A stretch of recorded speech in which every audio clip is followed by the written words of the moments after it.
Bourgogne, hiver 1250. Une matinée d'hiver comme les autres dans la France médiévale. À 300 mètres, deux mondes.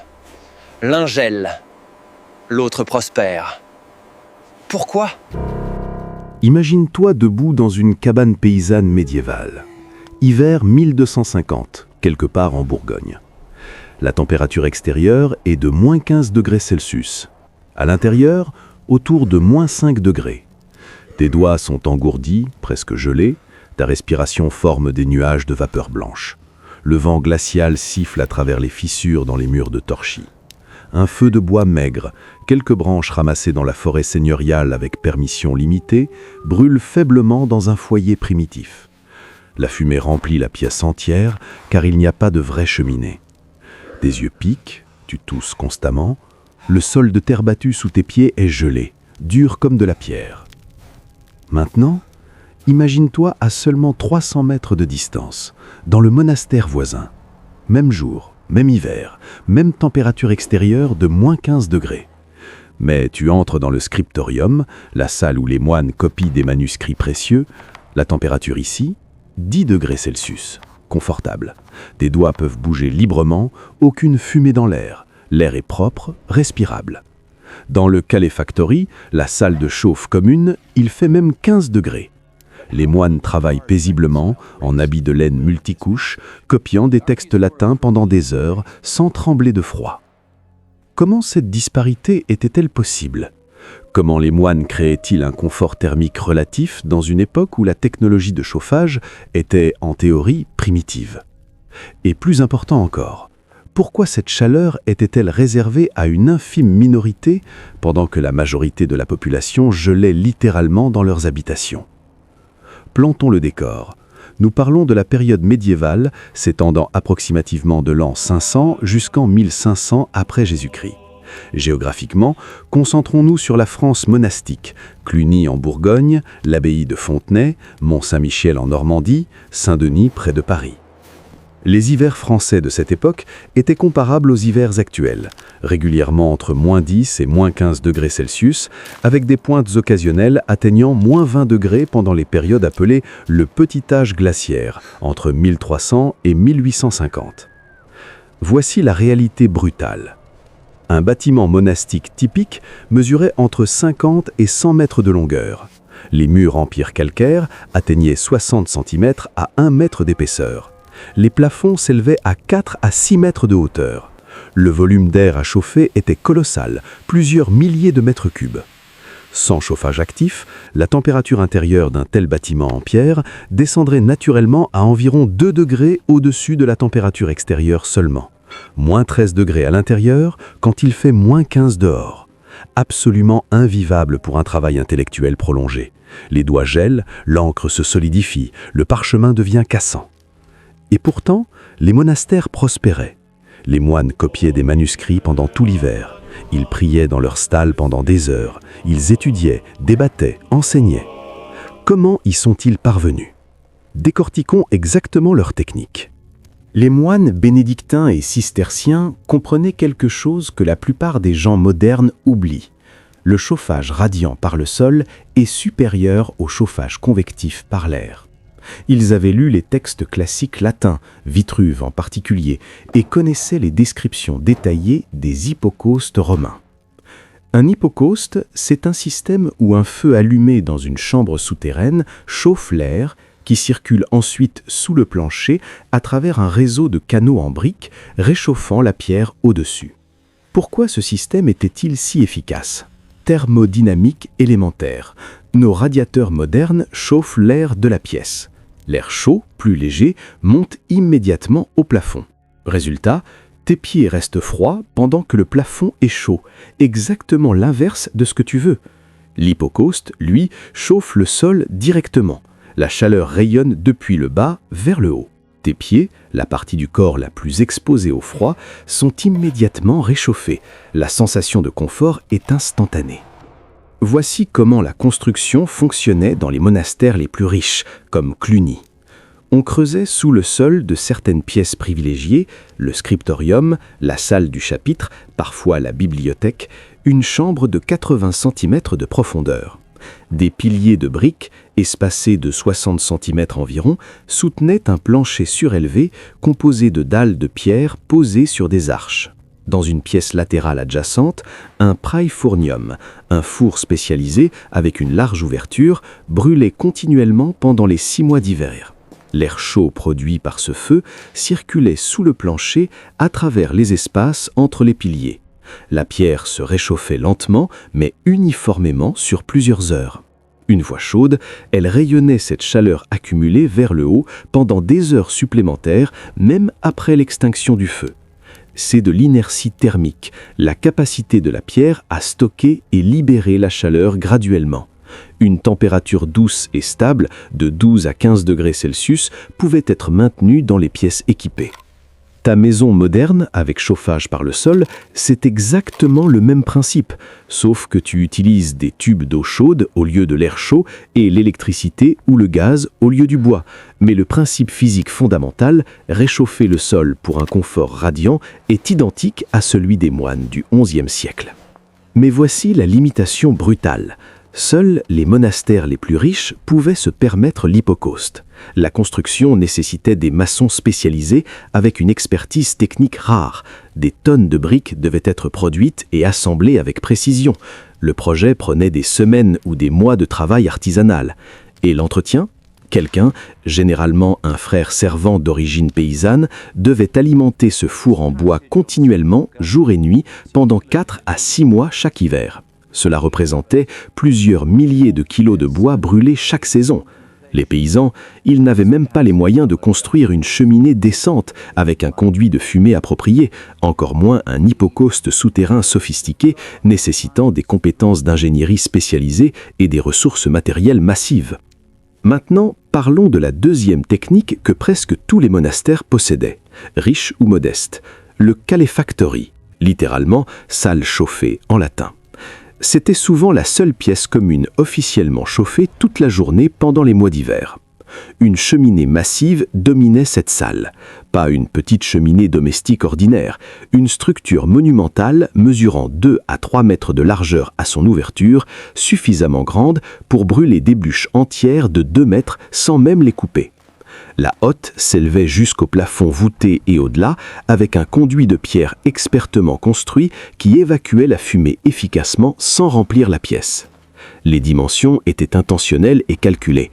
Une grande cheminée produit beaucoup plus de chaleur radiante qu'une petite, non pas simplement parce que le feu est plus grand, mais parce que la surface de pierre chauffée qui rayonne dans la pièce est exponentiellement plus étendue. Les murs intérieurs de la cheminée, construits en pierre réfractaire spéciale qui résiste à des températures extrêmes, absorbaient la chaleur intense du feu pendant la journée et la rayonnaient dans la pièce pendant des heures après l'extinction du feu. C'est de l'inertie thermique, la capacité de la pierre à stocker et libérer la chaleur graduellement. Une température douce et stable, de 12 à 15 degrés Celsius, pouvait être maintenue dans les pièces équipées.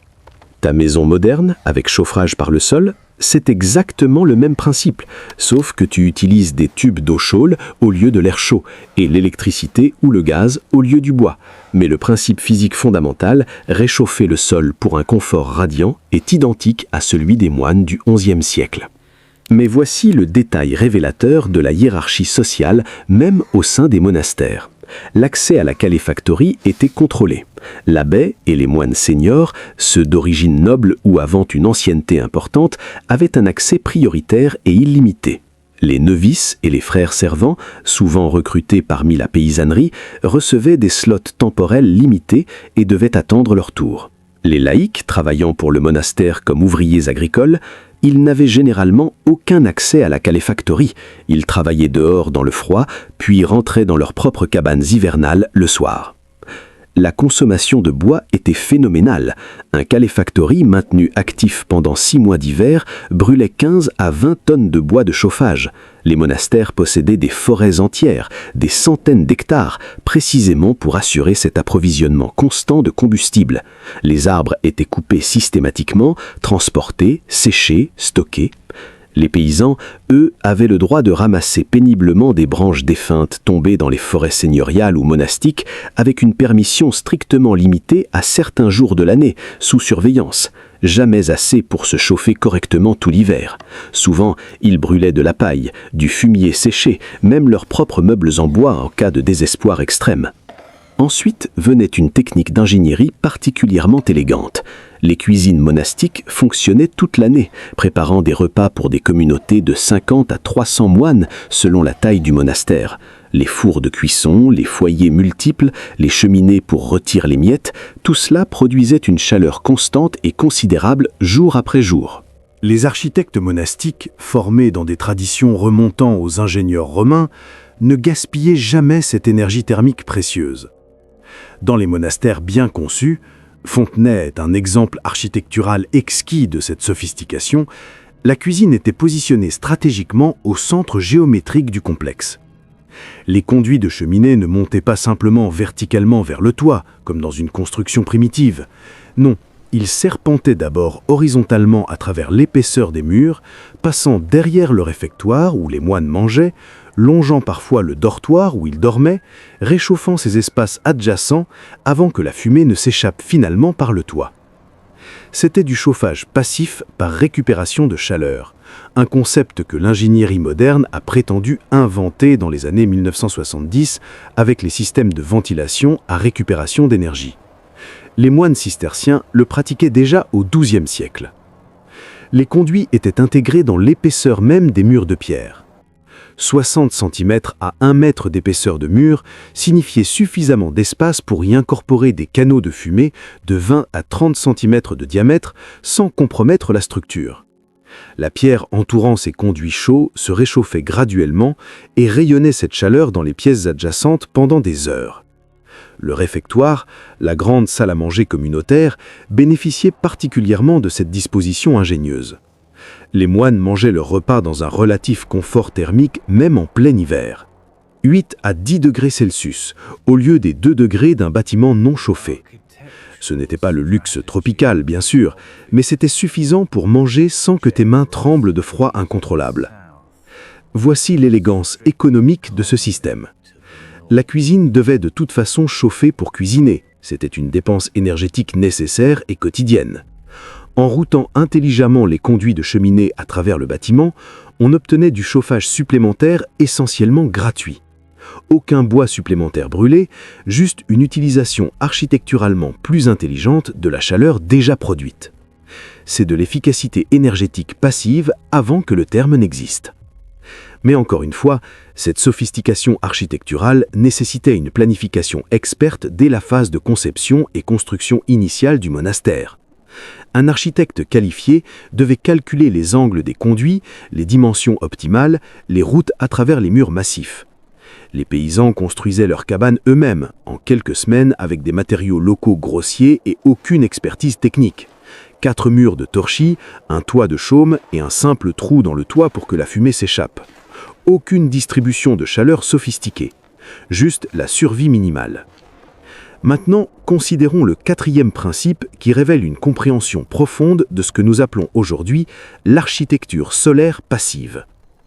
Les monastères médiévaux n'étaient jamais positionnés au hasard dans le paysage. Leur orientation suivait des règles précises, partiellement d'origine liturgique, l'église devait faire face à l'est, vers Jérusalem, mais aussi profondément thermique et pratique.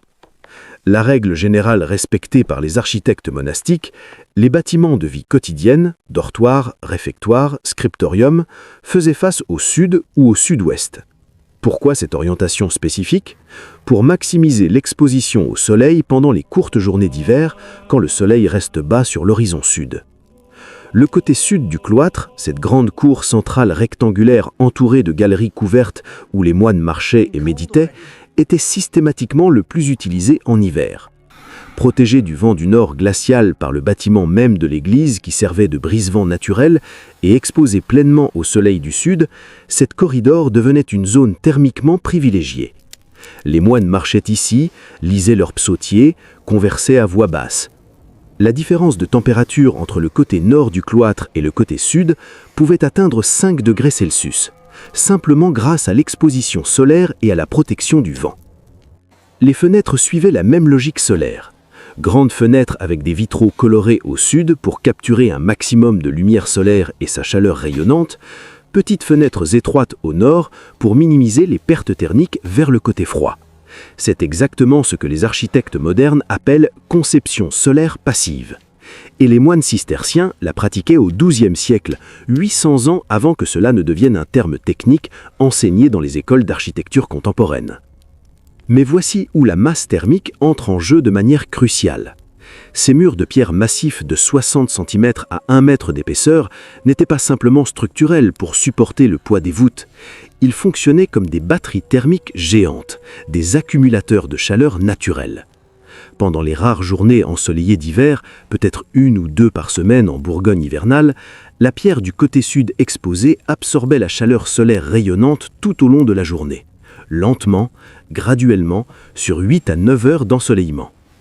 Puis, pendant la longue nuit froide de 16 heures, cette pierre libérait lentement cette chaleur stockée vers l'intérieur des bâtiments. Le processus était graduel, régulier, constant. Les fluctuations de température jour-nuit étaient ainsi considérablement atténuées. Au lieu de cycles thermiques extrêmes, relativement chauds le jour au soleil puis gelés la nuit pour économiser le combustible rare, les monastères monastiques maintenaient une température intérieure relativement stable qui fluctuait seulement de 2 à 3 degrés sur 24 heures. Ta maison moderne, avec ses murs minces de 15 cm en parpaing creux, elle chauffe rapidement quand le chauffage est allumé, mais elle se refroidit aussi rapidement quand il s'éteint. Aucune inertie thermique. Les moines vivaient dans des batteries thermiques en pierre de plusieurs tonnes. La différence était de quelques degrés de stabilité supplémentaires, mais ces quelques degrés faisaient toute la distinction entre un espace où tu peux travailler intellectuellement pendant des heures et un espace invivable où tes mains tremblent de froid incontrôlable. Et maintenant, examinons le 5e et dernier aspect du confort monastique relatif, les textiles et les privilèges sociaux qui y sont associés. Les moines ne portaient pas simplement une robe monastique simple comme l'imagerie populaire le suggère. L'aune, matériau isolant naturel par excellence grâce à ses fibres qui emprisonnent l'air, constituait leurs vêtements en plusieurs couches superposées. Une tenue d'hiver monastique typique comprenait une tunique de laine directement sur la peau, un scapulaire de laine par-dessus, la robe monastique principale, elle aussi de laine épaisse, un capuche de laine pour protéger la tête et les oreilles, et parfois, dans les ordres les plus tolérants, des sous-vêtements de peau de mouton avec la laine sur la peau pour une isolation maximale. 3 à 4 couches de laine créent un système d'isolation thermique remarquablement efficace. L'air emprisonné entre les couches agit comme isolant additionnel. Les moines dormaient également dans un confort relatif comparé aux paysans. Matelas padoués de laine cardée ou de plumes de ganse, doux, isolants, confortables. Couverture de laine lourde pesant plusieurs kilos, parfois doublée de fourrure pour les abbés et les moines les plus seniors. Oreillers remplis de plumes. Draps de lin de bonne qualité changés régulièrement. Un paysan typique, il dormait sur de la paille répandue directement sur le sol de terre battue. Peut-être une couverture mince en lin grossier, tissée à la maison avec des fibres de qualité médiocre. Le lin est beaucoup moins isolant que la laine. Souvent, aucun oreiller du tout. Et voici un détail qui choque souvent les gens modernes. Les animaux domestiques, chèvres, cochons, parfois même une vache, si la famille était relativement prospère, dormaient littéralement à l'intérieur de la cabane avec la famille pendant l'hiver. Pourquoi ? Parce que la chaleur corporelle de ces animaux était la seule source supplémentaire de chaleur nocturne accessible. C'était une question de survie pure. Voici la vérité économique sous-jacente à cette disparité textile. La laine de haute qualité, bien cardée, bien tissée, teinte avec des colorants stables, coûtait extrêmement cher. Un habit monastique complet en laine représentait l'équivalent de plusieurs mois de salaire d'un ouvrier agricole paysan. Les monastères, dotés généreusement par les nobles pieux qui cherchaient à assurer leur salut éternel et propriétaires de vastes domaines agricoles, incluant d'immenses troupeaux de moutons, produisaient leur propre laine de haute qualité dans leurs ateliers textiles internes. Les paysans portaient principalement du lin, moins cher à produire localement, mais aussi considérablement moins isolant thermiquement que la laine. Ils gelaient non pas parce qu'ils étaient stupides ou ignorants des vertus de la laine, mais simplement parce qu'ils étaient trop pauvres pour se la procurer. L'accès au confort thermique était directement déterminé par la richesse économique. Soyons honnêtes, ces méthodes sophistiquées ne fonctionnaient pas pour tout le monde, et même parmi les moines privilégiés, elles ne prévenaient pas toutes les souffrances hivernales. Les chiffres de mortalité révèlent une vérité brutale. Dans les villages paysans dispersés à travers la campagne française, la mortalité augmentait dramatiquement de 30 à 40% pendant les 3 mois les plus froids de l'hiver, décembre, janvier, février. Les personnes âgées mouraient régulièrement de ce que nous appelons aujourd'hui hypothermie. Leur métabolisme ralenti ne pouvait plus générer suffisamment de chaleur corporelle. Ils s'endormaient près du feu mourant et ne se réveillaient jamais, leur température corporelle ayant chuté progressivement sous les 32 degrés Celsius critiques pendant la nuit glaciale. Les enfants malnutris, dont les systèmes immunitaires étaient affaiblis par des régimes alimentaires déficients en protéines et en vitamines pendant l'hiver, succombaient massivement à la pneumonie, aggravée par l'exposition constante au froid et à l'humidité dans leurs habitations précaires. Les nouveau-nés avaient un taux de survie hivernale particulièrement faible. Un bébé né en novembre ou décembre avait moins de 50% de chances de voir le printemps. Leur petite masse corporelle signifiait qu'ils ne pouvaient pas maintenir leur température interne. Même emmaillotés dans tous les chiffons disponibles, beaucoup mouraient simplement de froid dans les nuits les plus glaciales. Voici le détail médical brutal que les chroniques médiévales décrivent occasionnellement. Les symptômes d'hypothermie progressive. D'abord les frissons violents et incontrôlables, puis paradoxalement un arrêt des frissons quand le corps épuise ses réserves énergétiques, suivi de confusion mentale croissante, de mouvements maladroits, d'une somnolence irrésistible et finalement d'un arrêt cardiaque paisible. Les paysans appelaient cela le sommeil blanc, un euphémisme pour la mort par gel. Dans les monastères, la mortalité hivernale était à peine supérieure à celle des mois d'été. Les moines vivaient en moyenne jusqu'à 60 ans, un âge exceptionnel et presque miraculeux pour l'époque, où l'espérance de vie paysanne moyenne oscillait autour de 35 ans seulement. Cette différence de 25 ans de vie supplémentaire était directement attribuable à une meilleure nutrition, des meilleurs soins médicaux et surtout un environnement thermique habitable. Le coût économique de la survie hivernale était également écrasant pour les paysans. Une famille paysanne typique devait consacrer l'équivalent de 3 à 4 mois de travail agricole simplement pour accumuler assez de bois de chauffage pour un hiver, supposant qu'ils aient même accès à une source de bois, ce qui n'était pas garanti. Beaucoup devaient choisir entre acheter du grain pour manger ou acheter du bois pour se chauffer. Cette équation impossible, nourriture ou chaleur, tuait des milliers de personnes chaque hiver à travers l'Europe médiévale. Les nobles et les moines avaient des réserves massives accumulées. Les monastères stockaient des centaines de tonnes de bois de chauffage coupés dans l'été et l'automne, séchés correctement, empilés dans des hangars couverts. Les paysans ramassaient péniblement des branches jour après jour et brûlaient beaucoup de bois vert humide qui produisait plus de fumée toxique que de chaleur utile. Voici un exemple historique spécifique qui illustre ces inégalités de manière déchirante. L'hiver de l'an 1258 fut exceptionnellement rigoureux à travers toute l'Europe occidentale. Les chroniques monastiques le décrivent comme l'hiver où même les rivières gelèrent complètement. Les températures descendirent régulièrement sous moins 25 degrés Celsius pendant des semaines. Dans les campagnes françaises autour de Paris, les estimations modernes suggèrent qu'environ 10 à 15% de la population paysanne périt directement du froid ou de maladies aggravées par le froid extrême. Des villages entiers furent trouvés abandonnés au printemps, leurs habitants morts ou ayant fui.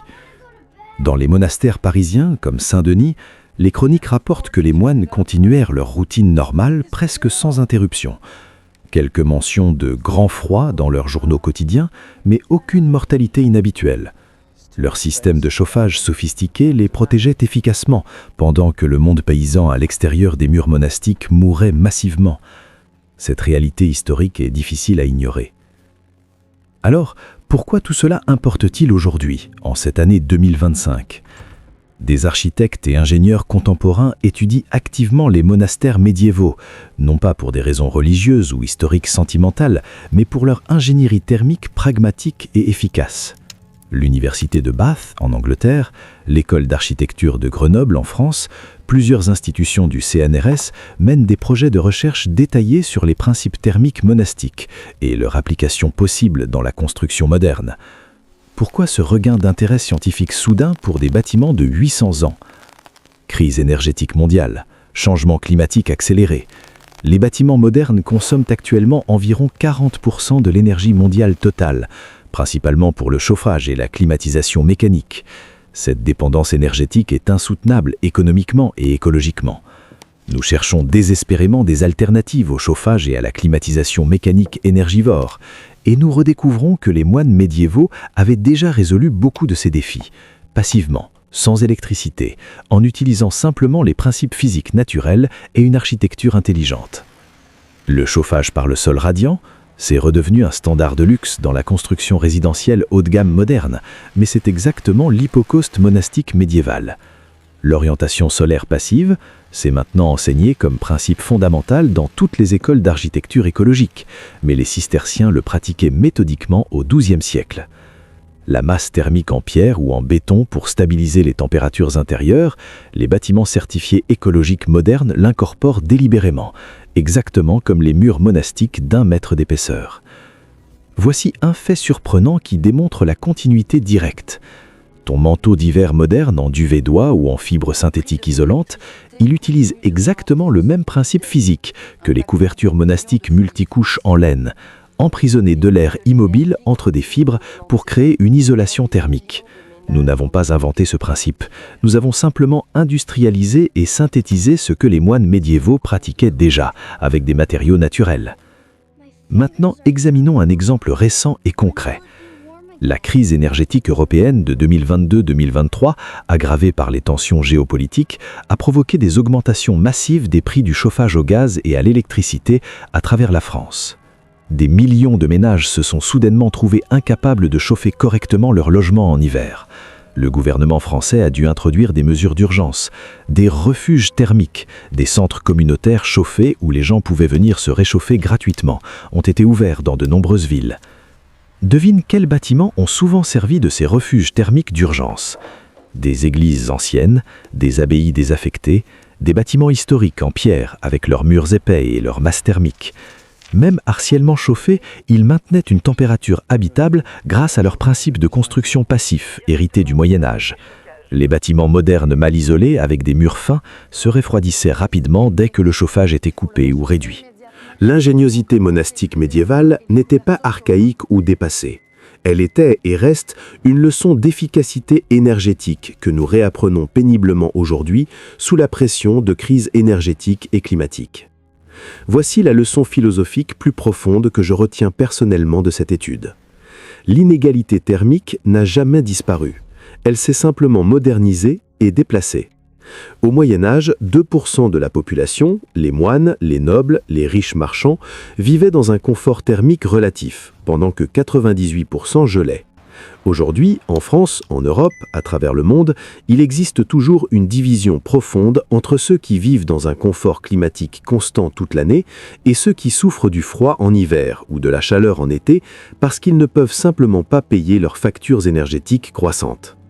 La précarité énergétique est le terme bureaucratique moderne. Selon les statistiques officielles françaises de 2024, 12% des ménages français, soit environ 3,4 millions de personnes, ne peuvent pas chauffer leur logement correctement en hiver à un niveau considéré comme adéquat pour la santé. Pas à cause d'un manque de technologie de chauffage disponible, nous avons des radiateurs électriques bon marché dans chaque magasin de bricolage, mais à cause du coût énergétique devenu prohibitif pour les revenus les plus modestes. Exactement comme les paysans médiévaux.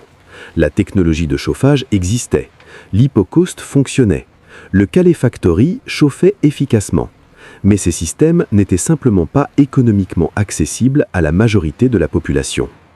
L'histoire se répète avec des acteurs différents, mais la même structure d'inégalité fondamentale. Les monastères nous enseignent également quelque chose de crucial sur la durabilité à long terme et la qualité de construction. Leurs bâtiments, construits il y a 800 à 1000 ans avec des techniques pré-industrielles, sont encore debout aujourd'hui, encore solides, encore fonctionnels. Beaucoup sont encore utilisés activement, convertis en musées, en hôtels de luxe, en centres culturels, en écoles. La pierre dure indéfiniment. L'architecture passive conçue intelligemment fonctionne toujours après un millénaire. Nos bâtiments résidentiels modernes, durée de vie prévue et garantie 50 à 70 ans maximum, avant qu'une démolition et reconstruction complète ne soient nécessaires. Puis, le cycle recommence. Démolition, évacuation des gravats, production de nouveaux matériaux, reconstruction, nouveau cycle de consommation énergétique et matérielle massive. Les moines bénédictins construisaient explicitement pour l'éternité, pour des générations futures lointaines. Nous construisons pour une seule génération, puis jetons et recommençons. Qui était vraiment plus civilisé ? Alors, pourrais-tu survivre un hiver médiéval dans une cabane paysanne ? Soyons réalistes, probablement pas confortablement, sans préparation sérieuse et sans compétences spécifiques. Cela nécessitait des aptitudes que nous avons collectivement oubliées. Savoir identifier et récolter les meilleurs bois de chauffage dans la forêt, savoir construire et maintenir un feu efficace pendant des heures avec un minimum de combustible, savoir confectionner et réparer des vêtements isolants en laine, savoir lire les signes climatiques pour prévoir les tempêtes et se préparer en conséquence, et surtout, savoir endurer stoïquement un inconfort physique constant que nous, modernes dorlotés, trouvons intolérable après quelques heures seulement. Mais le principe fondamental demeure universel à travers les âges et les cultures. Les humains sont remarquablement adaptables quand la nécessité l'exige. Face à des défis environnementaux extrêmes, nous innovons, nous expérimentons, nous apprenons, nous construisons des systèmes de survie sophistiqués. Les moines médiévaux l'ont fait, nos ancêtres paléolithiques l'ont fait avant eux, et nous, face aux défis climatiques et énergétiques du XXIe siècle, nous devrons le faire à nouveau. Espérons-le avec plus d'équité que par le passé. Et toi, aurais-tu survécu un hiver dans une abbaye médiévale ou dans une cabane paysanne ? Dis-le-moi en commentaire, je lis tous les messages et je réponds régulièrement. Si cette exploration architecturale et sociale t'a fasciné, abonne-toi à la chaîne pour plus d'histoires d'ingéniosité humaine tirées de notre passé remarquable. La prochaine vidéo explore comment survivre une panne d'électricité hivernale moderne en utilisant précisément les techniques vikings de gestion thermique que nos ancêtres nordiques maîtrisaient il y a 1000 ans. Crois-moi, c'est tout aussi ingénieux et directement applicable aujourd'hui. D'ici là, la prochaine fois que tu règles ton thermostat confortablement à 22 degrés en appuyant sur un bouton, prends peut-être un moment pour apprécier ce luxe thermique incroyable que 99% de l'humanité historique n'a jamais connu. Et réfléchis aux 12% de tes compatriotes français qui, en ce moment même, n'ont pas accès à ce confort que tu considères comme acquis.